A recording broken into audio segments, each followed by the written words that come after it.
Assalamualaikum warahmatullahi wabarakatuh. Salam sejahtera untuk kita semua. Om Swastiwastu, Namo Buddhaya, salam kebajikan, rahayu. Iya, dari Batu Malang, Jawa Timur, kami kembali menyapa Bapak Ibu sahabat BGP di rumah lewat podcast BGP dalam edisi Ngopi Pahit, ngobrol inspiratif paling hits. Dan di saat ini Bapak Ibu, kami sudah ditemani oleh salah seorang ibu yang hebat. Beliau adalah seorang pengawas sekaligus fasilitator Sekolah Penggerak Angkatan Kedua. Kita sapa saja Ibu Evi Masida SPD MPD. Selamat sore Ibu Evi. Selamat sore Ibu. Bagaimana kabarnya Ibu, sehat? Alhamdulillah sehat. Iya, Bapak Ibu sahabat BGP di rumah, Ibu Evi ini adalah seorang pengawas seperti yang tadi sudah saya jelaskan. Beliau juga adalah fasilitator Sekolah Penggerak Angkatan Kedua. Dan yang lebih serunya Bapak Ibu, sekolah dampingannya itu berada pada daerah 3T. Ya, begitu ya Ibu Evi ya? Betul. Wow, kalau misalnya kita mendengar kata 3T, ini merupakan daerah yang terpencil ya Bu ya? Iya. Sekarang kita akan mendengar bagaimana pengawasan yang dilakukan oleh Ibu Evi atau proses pendampingan yang dilakukan oleh Ibu Evi sebagai fasilitator sekolah penggerak terhadap sekolah-sekolah binaan Ibu di daerah 3T itu. Bagaimana Ibu Evi? Baik, terima kasih Ibu Teti. Jadi gini, saya kurang lebih berproses selama 6 bulan dalam mendampingi sekolah penggerak. Nah, di situ banyak tantangan. Iya, benar sekali. Pasti ada tantangannya ya Bu ya. Memang dari daerah-daerah 3T, banyak sekali daerah-daerah yang saya dampingi itu tidak ada sinyal, transportasinya sesat dan lain sebagainya. Nah, proses pendampingan yang kami lakukan itu berdasarkan petunjuk dari BGP, bisa moda luring sama daring. Jika moda daring yang kami lakukan, kendala cuma satu, yaitu adalah jaringan. Jaringan, iya. Sekarang jaringan di sekolah-sekolah tersebut itu sangat terbatas. Kalaupun toh ada, berarti ke titik-titik tertentu, ke pantai misalnya, gitu, untuk mengikuti kegiatan daring. Boleh jadi ke kampung sebelah untuk mengikuti kegiatan daring. Nah, tidak jarang juga ketika mengikuti kegiatan daring terputus-putus. Oh iya, begitu ya Bu ya. Karena itu kami sering untuk mengulang lagi. Itu tantangannya Bu ya, iya. Tantangannya jaringannya ya Bu. Lalu cara mengatasinya dengan salah satu cara mungkin ke pantai, begitu ya Bu ya? Iya, atau mungkin ada cara lain lagi? Ketika kita melakukan pendampingan moda daring, itu biasanya sekolah-sekolah tersebut ke pantai. Ada sih 2 sekolah yang memiliki jaringan normal gitu ya, tapi nggak normal-normal amat sih, tapi begitu ya. Kadang terputus gitu. Tapi bisa dilakukan di sekolah. Tapi beberapa sekolah itu bisa melakukannya ke pantai. Jadi guru-guru bersama kepala sekolah bawa laptop dan lain-lain, sampai ada walang di pantai. Oh, di pantai. Wow, luar biasa ya. Gitu, tempat untuk mengikuti kegiatan. Wow, luar biasa sekali. Tengah terik matahari seperti itu. Wow. Lalu kalau misalnya ke pantai Bu, bagaimana dengan listriknya Bu? Nah, biasanya ketika kami mau melakukan pendampingan secara daring, 1 hari sebelumnya sudah kami informasikan. Sudah saya informasikan Bu, kita besok daring jam berapa ya. Dan dari situ kepala sekolah bersama guru sudah siap. Nah, sudah siap untuk cas laptop dan lain-lain. Yang pasti semuanya menggunakan internet dengan Telkomsel. Wow, berarti ada semangat dari sekolah binaannya Ibu. Luar biasa sekali Bu. Kalau semangat itu sekolah-sekolah yang saya dampingi luar biasa sekali. Dan mungkin hanya keterbatasan SDM dan sarana saja, tapi kalau semangatnya mereka luar biasa. Luar biasa, iya. Ya, seperti tadi sebelumnya saya sudah bertanya kepada Ibu bahwa sekolah binaan Ibu itu kalau tidak salah ada 6 sekolah. Iya, betul. Apakah semua sekolah binaan Ibu itu terletak pada daerah 3T? Iya, satu saja yang ada dalam Kota Bula. Sekolah yang saya dampingi itu semuanya ada di Kabupaten Seram bagian timur. Satu saja yang ada dalam Kota Bula, selebihnya ada di daerah jauh. Nah, satu sekolah yang paling jauh nih Bu, kami harus tempuh dengan jalur darat, setelah itu naik speed, setelah itu jalan kaki. Wow. Dan sampai sana ternyata pengalaman saya saat ke sana itu nggak mengecewakan, karena walaupun dengan kondisi seperti itu mereka memiliki semangatnya luar biasa ya Bu ya. Membangkitkan semangat Fasil. Iya, Fasil juga disemangati ya begitu ya Bu ya. Wow, luar biasa. Mengalir, ya. Semangatnya bisa didapat oleh Fasil dari Bapak Ibu Kepala Sekolah maupun dari DKP ya Bu ya. Terus bagaimana dukungan yang diberikan oleh misalnya mungkin stakeholder yang ada di sekolah terhadap program sekolah penggerak pada daerah-daerah terpencil ini? Begini Bu, sekolah kami contoh saya contohkan satu ya. Di sekolah yang paling saya dampingi yang paling jauh itu ada di SD Negeri 13 Seram Timur. Nah, dukungannya luar biasa sekali. Saat itu saya waktu kunjungan pertama kali saya turun ke sana itu waktu kunjungan lapangan tuh saya juga sebelum kunjungan ke lapangan tuh saya pesimis, bisa nggak ini? Iya, pasti gitu. Ya Bu ya. Pasti ada rasa begitu gitu. Ya. Ternyata di sana dukungannya luar biasa. Luar biasa, wow, keren. Luar biasa, dukungannya luar biasa. Di saat itu bahkan kami datang itu semua warga berkolaborasi dengan sekolah untuk ditunjukkan bahwa memang betul-betul warga sekolah, baik warga sekolah maupun warga masyarakat luar biasa gitu. Menjemput kami dengan begitu tarian-tarian adatnya, menjemput pokoknya. Jadi Fasil dijemput dengan tarian adat, semua warga libur ke kebun karena luar biasa. Rata-rata pencarian mereka adalah kebun ke petani gitu, petani cengkeh gitu. Jadi saat itu mereka memang musim panen. Cengkeh, semuanya nggak panen untuk menyambut datangnya fasilitator. Karena gini Bu, mereka sangat bersyukur sekali ada fasilitator yang datang dan memperhatikan pendidikan. Wow, luar biasa. Jadi dukungan luar biasa sekali, baik masyarakat, baik perangkat desanya, luar biasa. Semua komponennya ada di dalam. Sampai Bu, saya mau ceritakan satu. Iya, silakan. Memiliki sekolah kelas jauh. Wow, keren. Kelas jauhnya itu sekitar 8 kilo jalan. Dari sekolah induknya? Dari sekolah induk. Oh. Nah, di situ biasanya kalau hujan nggak bisa nyebrang. Kenapa? Wow. Kalau hujan nggak bisa nyebrang karena di situ ada kali yang batasi. Kemudian kalau nggak hujan berarti bisa lewat ke pantai. Oh begitu ya. Pada saat itu banyak anak-anak yang anak kelas 1, kelas 2, kelas 3 itu karena jauh dan medannya yang luar biasa harus jalan sekitar 8 kilo, maka sekolah ambil kebijakan untuk dibuka kelas jauh. Namanya di desa Akad Fadedo.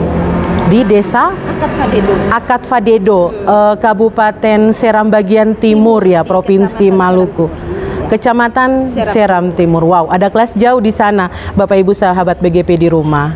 Iya, silakan Bu dilanjutkan. Di kelas jauh tersebut, ketika kami lihat kondisi di sana, sekolahnya berada di tengah masyarakat, namun menggunakan fasilitas kantor desa untuk sekolah. Sehingga kantor desa itu disekat 3 kelas ya, yang di sana kelas 1, 2, 3 gitu.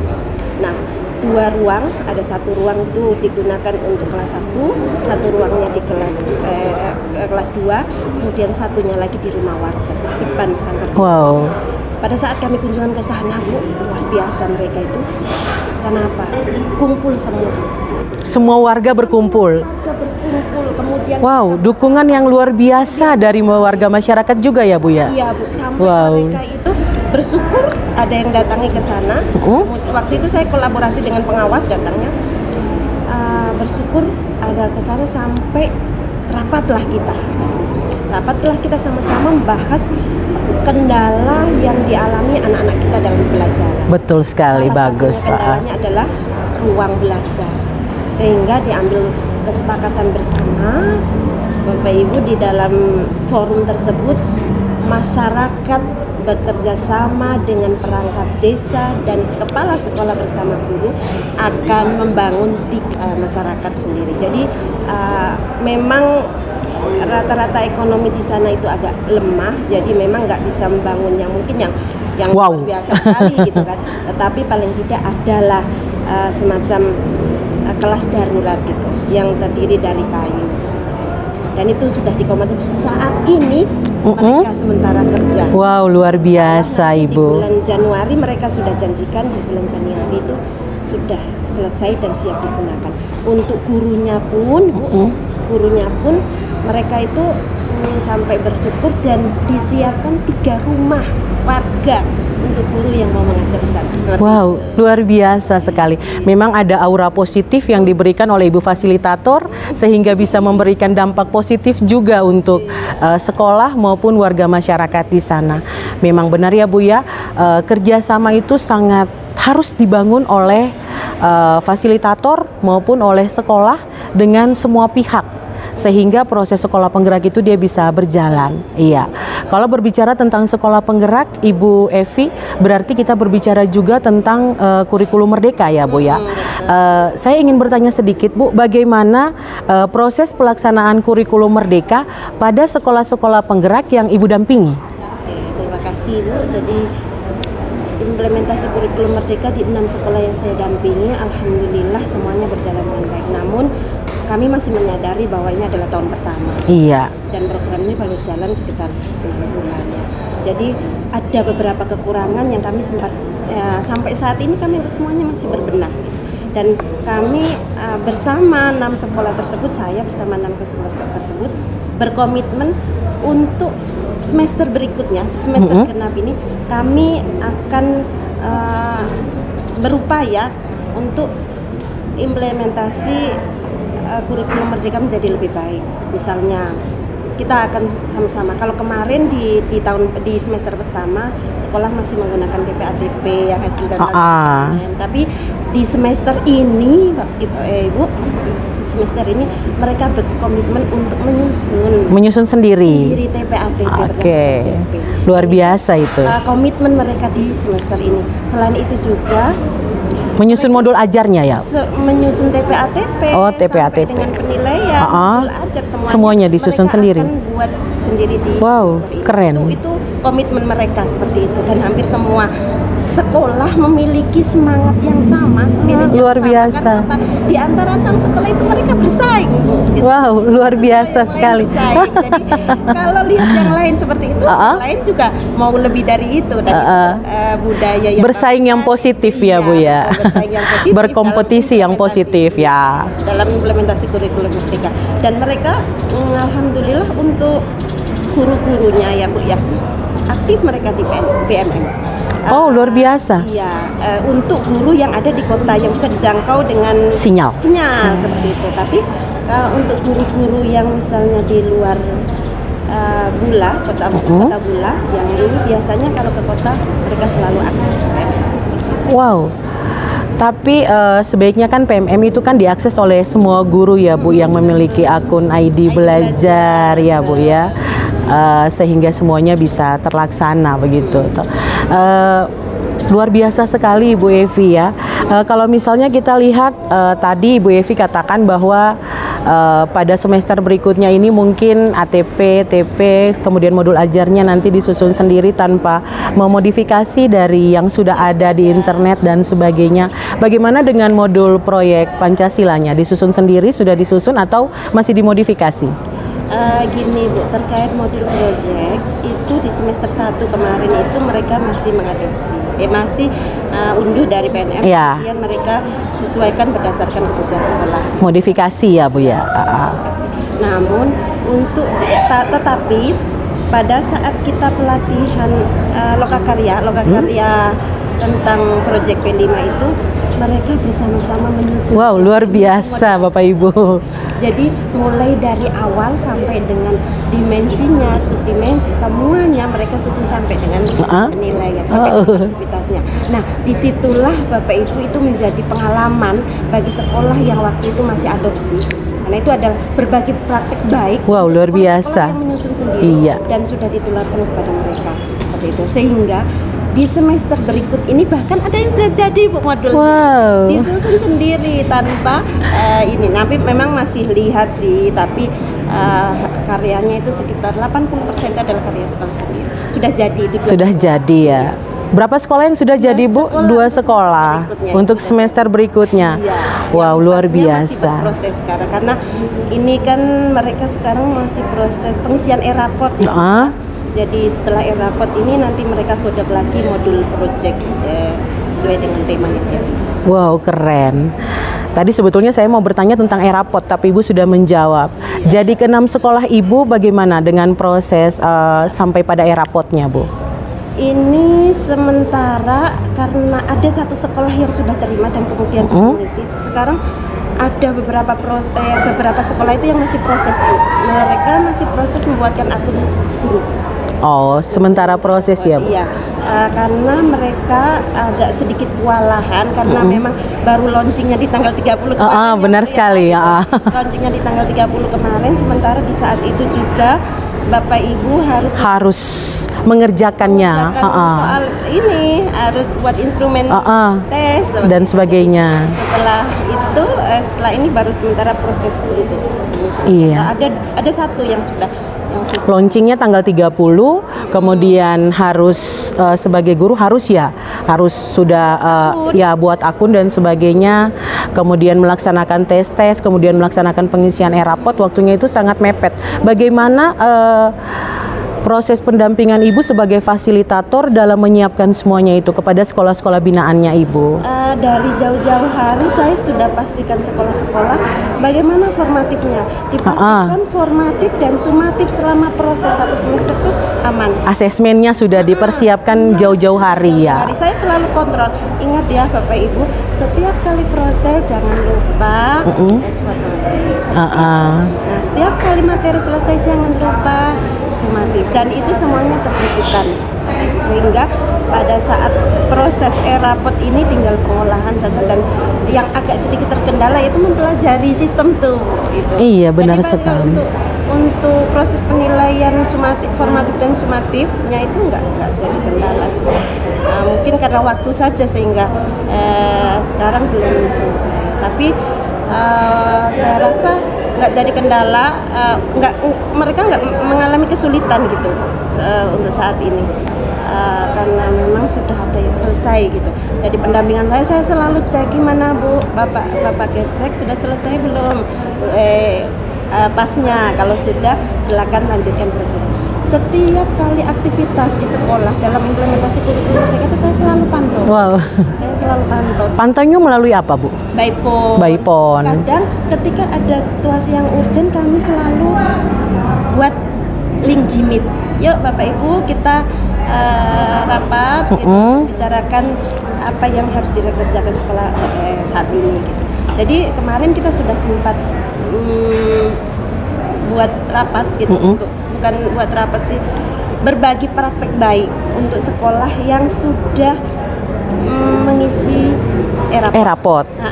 Dan disampaikan, saya hanya memfasilitasi saja untuk buatkan link. Yang menjadi narasumbernya sekolah yang sudah. Wow, keren sekali. Mereka sempat berbagi praktek baik terkait e-raport ini, dan karena memang ini adalah hal baru Bapak Ibu, jadi memang mereka masih sangat butuhkan sekali, dan alhamdulillah dengan adanya kegiatan tersebut pemahaman mereka terbentuk terkait e-raport. Luar biasa ya Bu Fasil ya. Walaupun Bu Fasil jauh tempat tinggalnya dari sekolah dampingannya, tetapi proses pendampingan itu selalu dilakukan dengan menggunakan misalnya by phone ataupun Gemit, gitu, iya, dan sebagainya ya Bu ya. Itu memang benar ya Bu ya. Itu memang harus dilakukan karena tanpa pengawasan percuma apapun yang kita lakukan. Luar biasa sekali Bu. Terus bagaimana Bu? Ini kan Ibu kan Fasil angkatan kedua, sekolah penggerak Ibu kan angkatan kedua.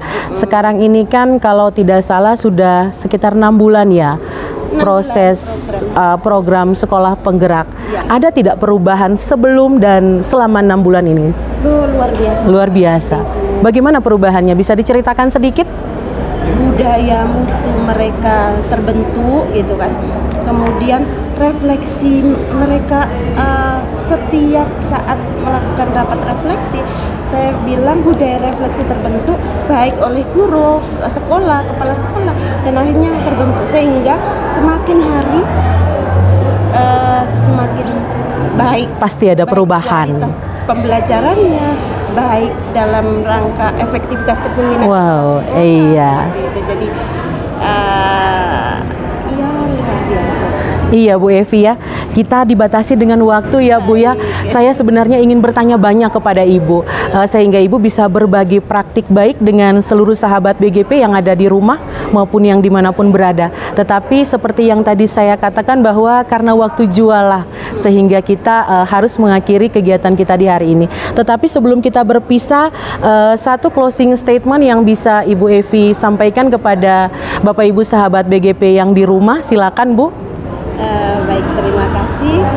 Program Sekolah Penggerak adalah program kolaboratif, baik oleh kepala sekolah, guru, masyarakat, mitra, stakeholder.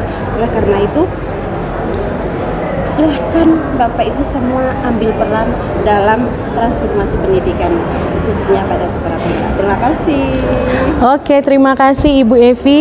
Iya, Bapak Ibu sahabat BGP yang di rumah, demikianlah ngobrol kita, ngopi pahit, ngobrol inspiratif paling hits bersama fasilitator Sekolah Penggerak Angkatan Kedua. Kita akan bertemu pada edisi-edisi selanjutnya. Selamat sore dan sampai jumpa.